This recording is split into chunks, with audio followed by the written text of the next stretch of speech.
You're going to jail if you don't join my community." That was the first thing out of Chloe Devoe's mouth, the self-proclaimed queen of Willowbrook Estates, while I was just trying to fix a loose board on my dock and mind my own business. Imagine that sun-shining birds chirping.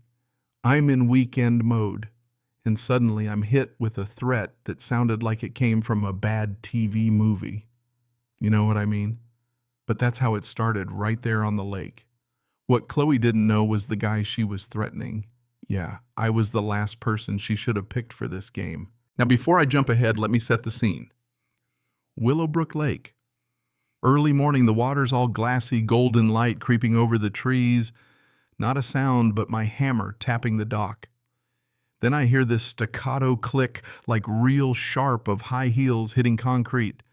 I turn and there's Chloe strutting onto my property line, flanked by two clipboard-wielding minions, all looking like they're about to conduct a surprise IRS audit. She's wearing a power suit that probably costs more than my boat, sizing up my little corner of paradise with the air of a monarch.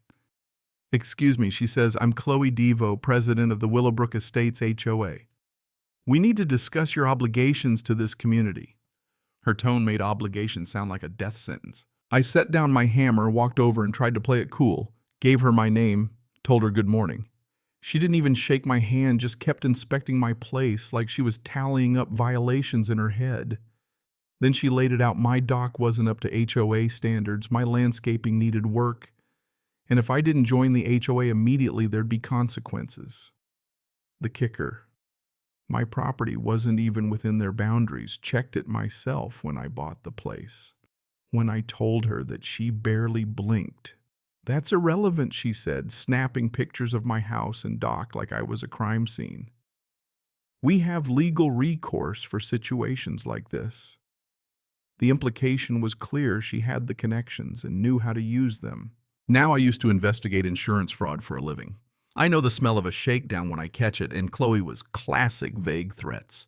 Name-dropping local officials hinting at mysterious tax issues and zoning problems if I didn't play ball. I kept my tone even, but in my head I was already cataloging everything: her attitude, the silent henchman, her quick pivot from friendly to hostile.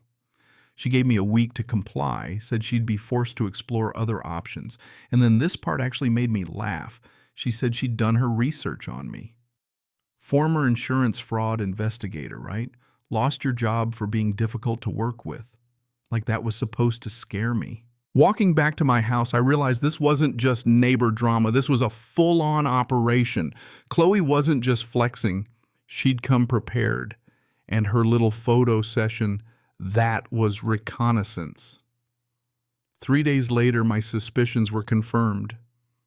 Found a very official-looking envelope in my mailbox, supposedly from Morrison and Associates Legal Services, demanding I appear at a hearing for code violations. The thing was, after a decade and a half in fraud, I could spot a fake legal doc a mile away.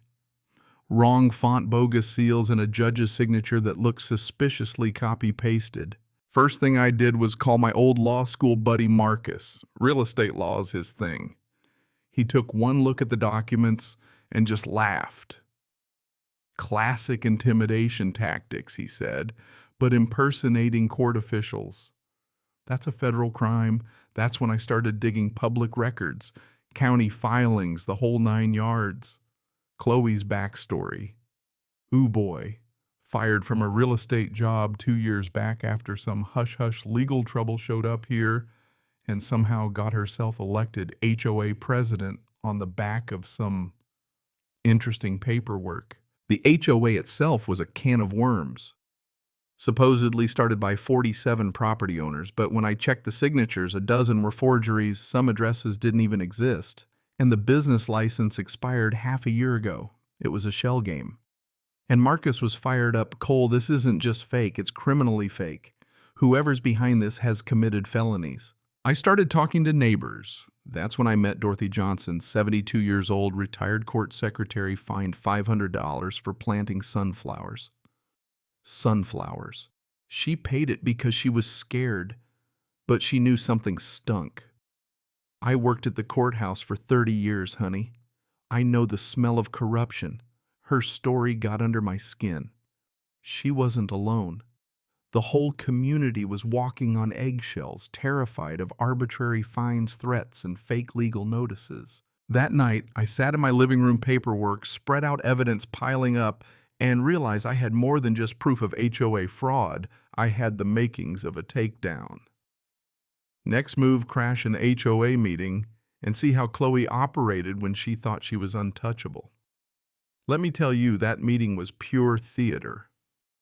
Chloe in a dollar store judge's robe, waving a gavel, her cronies whispering nervously as she ran down her list of violations.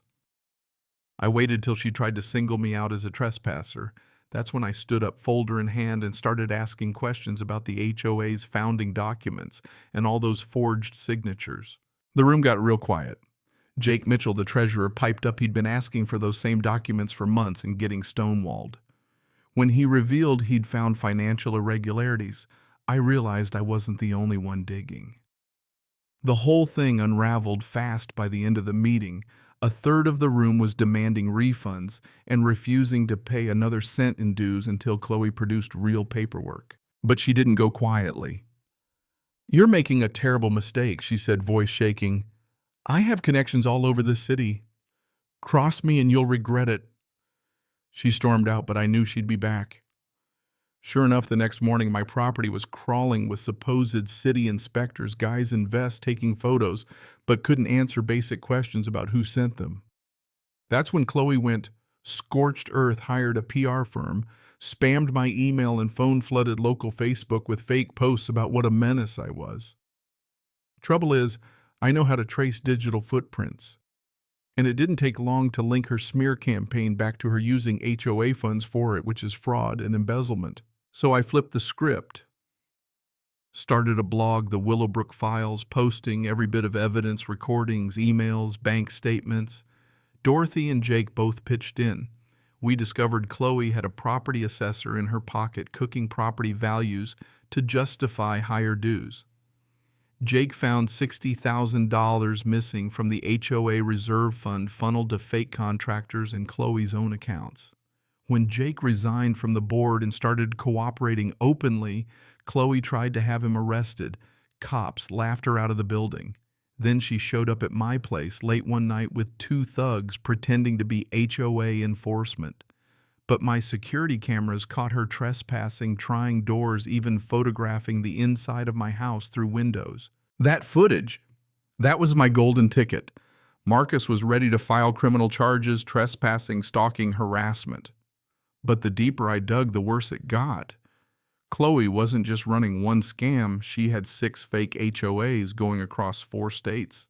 Same exact playbook, forged docs, bully people, steal dues, launder the money.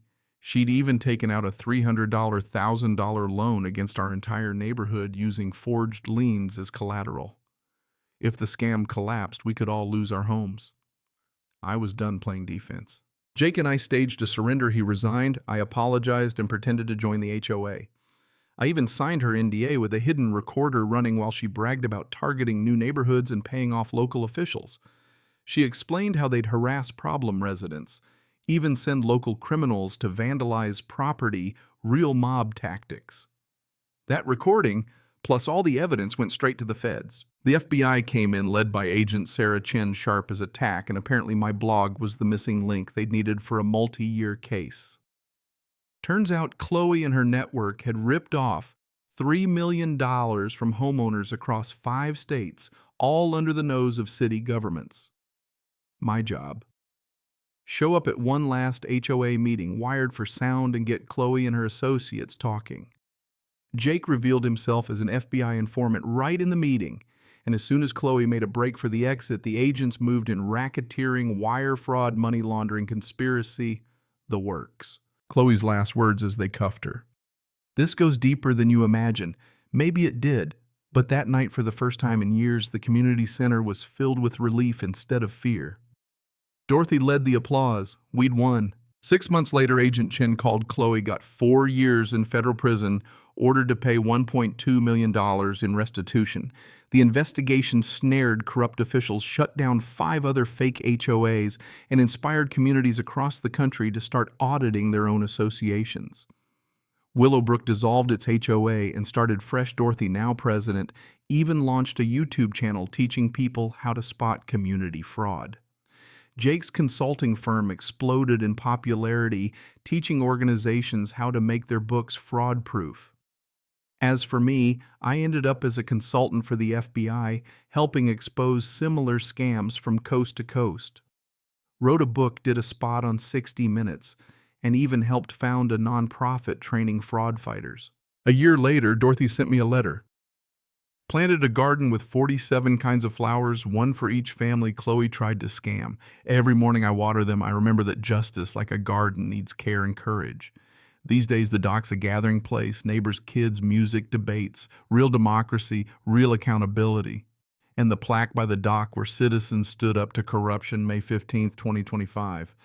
So here's my question for you. If your neighbor tried to bully you out of your home, would you fight back or keep your head down? Ever tangled with an HOA or a scam artist? Drop your story in the comments, hit subscribe, and join us in shining a light on the frauds hiding in plain sight. Your fight might be the next story that changes everything.